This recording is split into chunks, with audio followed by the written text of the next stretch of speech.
There are a handful of familiar faces in the race for North Carolina Attorney General. Democratic Congressman Jeff Jackson, Republican Congressman Dan Bishop, and Durham County District Attorney Satana Deberry. They're among those who will vie to replace Attorney General Josh Stein. Joining me now is one of those candidates, Durham's DA, Satana Deberry. Thank you so much for joining us today. Thank you. You just recently released your campaign video, and in it, you mentioned that violence in Durham is down. We looked into that, and I want to show our viewers exactly what the State Bureau of Investigation is showing us.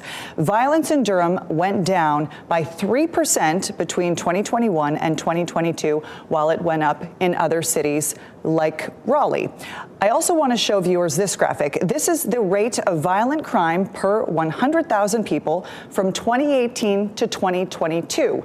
Wake County's numbers have gone up, as you can see, year over year, while Durham's numbers have gone up and then back down, just sitting a little below 2018. But the numbers are still much higher in Durham than they are in Wake County. We're talking about the 600s versus the 200s. So why is it so difficult to get those numbers down? I mean, you compare the population sizes, Durham's is smaller than in Wake County. Why is it so difficult to get those numbers down? Well, Durham is a much smaller county than Wake County is. So those numbers aren't necessarily, they don't get indicative of what is happening. We in Durham are working really hard around our violent crime as our community changes. And, you know, there are hundreds of people in our community who are working to improve the lives of our most vulnerable citizens, which is why we end up with crime. There are vulnerable citizens in every county. Crime went up all over the country during the pandemic. What's different about Durham that makes it so hard to get those numbers down?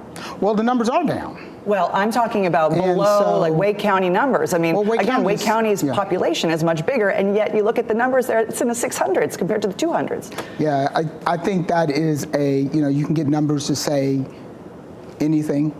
But I think what it is that we're really transparent about what happens in Durham. Durham is essentially one municipality, whereas Wake County is, I think, 17. It's several different who report things differently. We have one way of reporting across the whole county, and we're really focused on really knowing what is actually happening and making sure that the people of our community have the right numbers. So, sometimes we have our transparency and our truth makes it look like things are worse than they are, but they certainly are better in Durham. Let's get to conviction rates. You gave us some numbers that looks at the conviction rates over several years.